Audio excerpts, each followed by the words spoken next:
my early education was at Elliott School, Mm. and from there, we had teachers like Mrs. Harford, Mrs. Fabler, who gave us lots of inspiration to go on. Mm. I chose to go to Bermuda Technical Institute at the time. Mm-hmm. I think it was about 3 of us that went there from Elliott, which we had the opportunity to explore a technical education Mm. back in the early 60s. And from there, I actually had a focus toward not exactly electrical engineering as I turned out to. I was more mechanic engineering Mm-hmm. and body work, that was my final certification coming out of Bermuda Technical Institute. I got my GCEs and various City and Guild certificates at that time. Mm-hmm.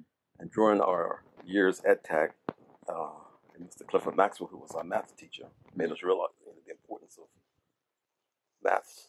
Any career that you pursue, particularly on the engineering side, it's important that you understand maths. And he was an amazing teacher, from what I can recall, ensured that everybody that went through his class passed. Mm-hmm.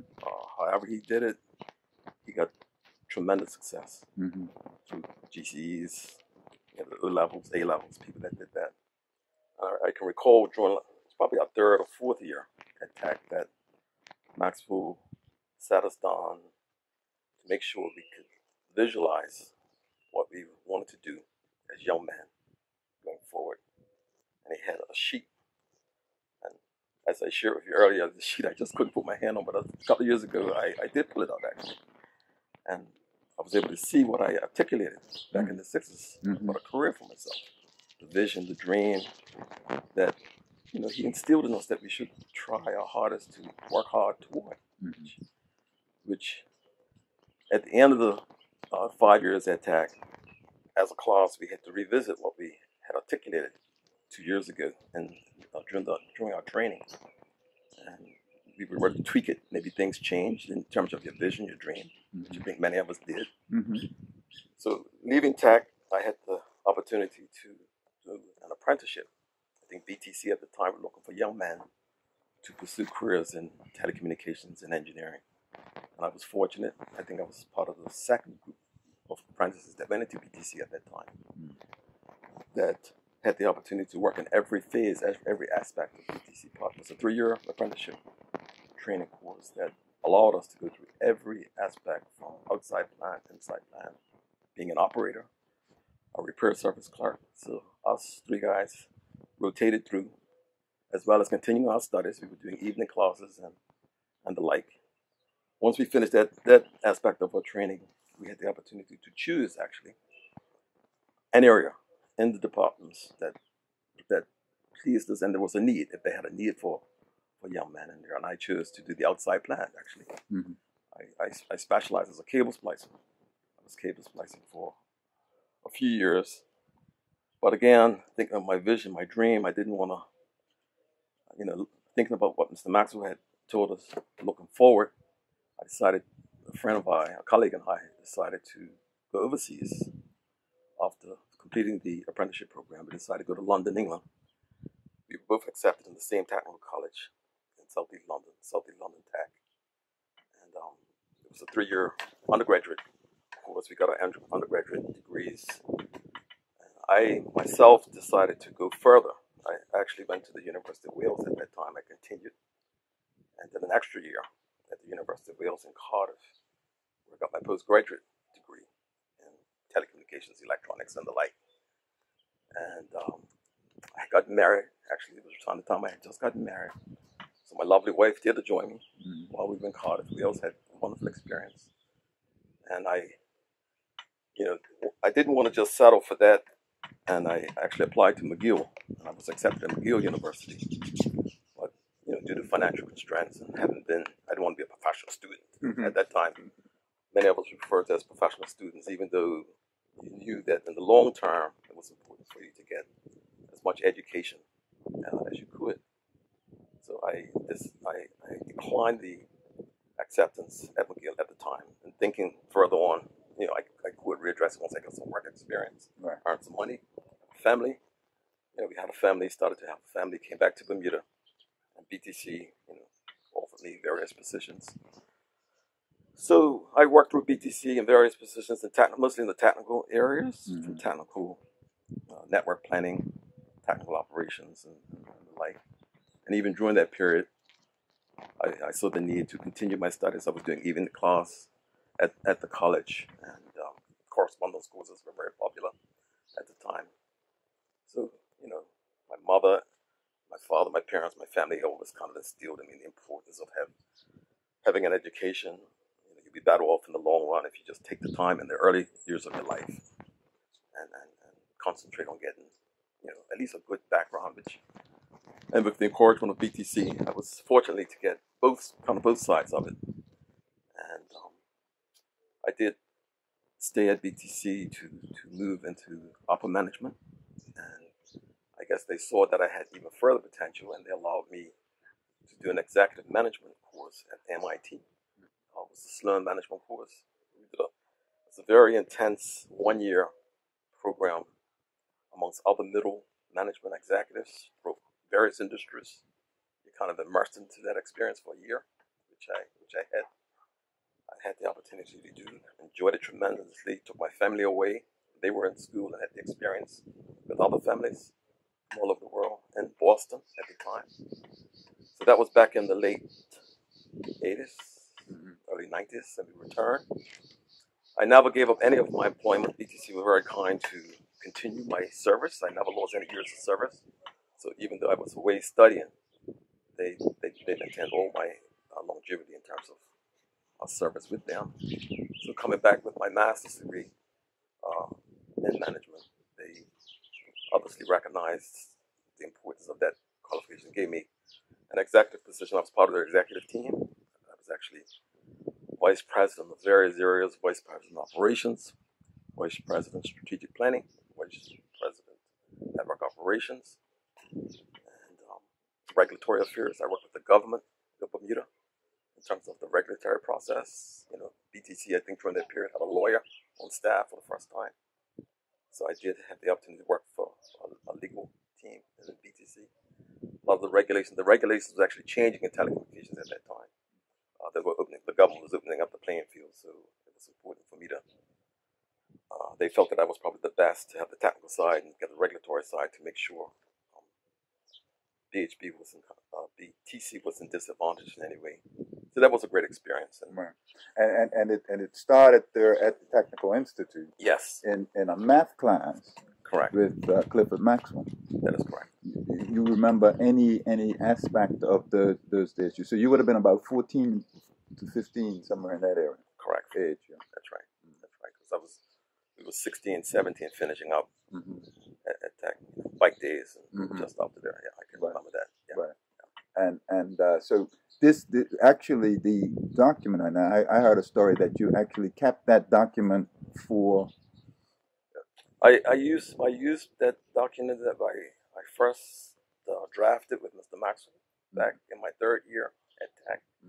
Reviewed it at my final year at Tech, and just like I would say 18 months ago, I looked at it again, and it was quite interesting. Knowing the types of things that he made us to look forward to as achieving in a career, in a technical, in any career for that matter. Right. I chose technology. Right.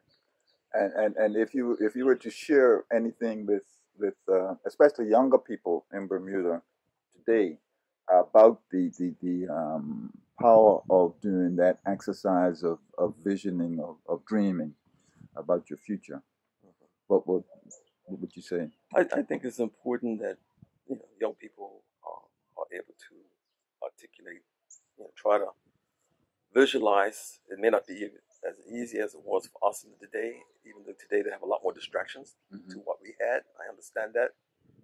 But I think there's a plus side to that because they have access to so much more information.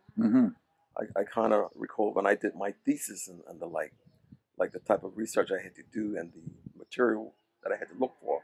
I didn't have a Google. I didn't have WhatsApp and these types of tools. It was all in the library. So I think young people today do have a vast access, easier access, I believe, to information, and so they can get onto a career much easier. And maybe even with the fact that it's so much available now, having some sort of focus through a vision, even may become even more important, perhaps. Correct. Yeah. Correct. Mm. That's correct.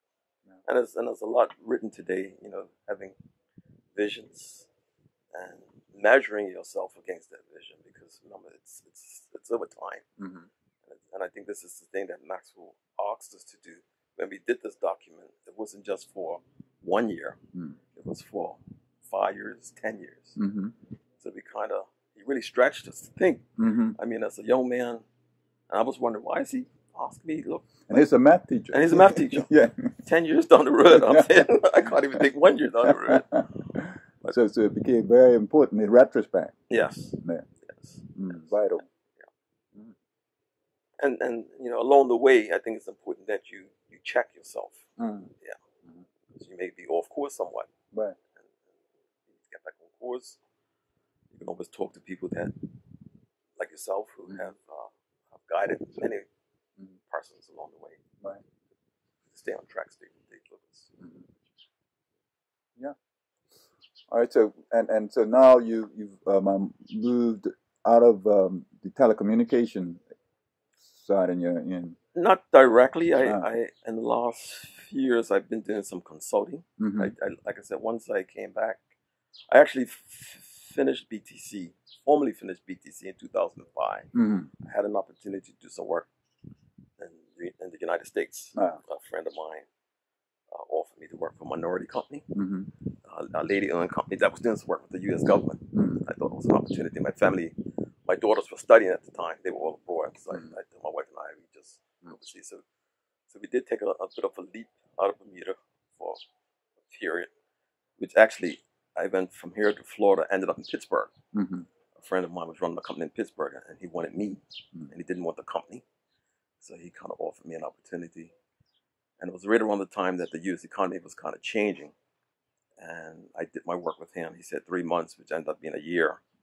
We introduced the security product, a remote access security device that was being used by the U.S. government. Very, very secure, highly secure. And he wanted me to introduce it into his company, which I did. And then once the company got sold, things changed with the management. And there was an opportunity at the Bermuda Hospitals Board that was advertised, and I put my hand up, and I came back and I worked with the hospital, kind of managing their operations up until last in 2004 when they put the new hospital online. I introduced a brand new system for them, and in the last year with America's Cup, I think I shared with you earlier, we put in a special emergency notification system, which was driven by America's Cup in the event there was a major disaster. The hospital had a quick and easy electronic way to get people in position through this system. And that can also be used during hurricanes for the hospital and other emergencies. Okay. So that's what I've been doing up until recent, as well as other work at BHP as a consultant. Yeah. Right. And so, in just reflecting on Clifford Maxwell again, there are people who knew that he was a visionary who was involved in the progressive group, but many of them might not know this aspect of this story, that he in guiding your class, in any case, he specifically provided you with these tools. And any closing reflections on his contribution? And Mr. Maxwell, even though we as young people probably didn't understand him at the time, but now that we've moved on in our lives, you can really see he was a very, very strong person. And perhaps a visionary. A visionary. A very strong visionary. Yeah. I mean, even his presence as students, I mean, just to walk in the class was just automatic silence. He didn't say a lot. He wasn't a man with a whole lot of words. But the little that he did utter, they were very powerful, very strong. It resonated with you, and they meant a lot to you. He was very choice. He used choice words that sat with you for a while to make you think through your actions or non-actions, whatever it might have been. And that's the type of visionary I think Mr. Maxwell was.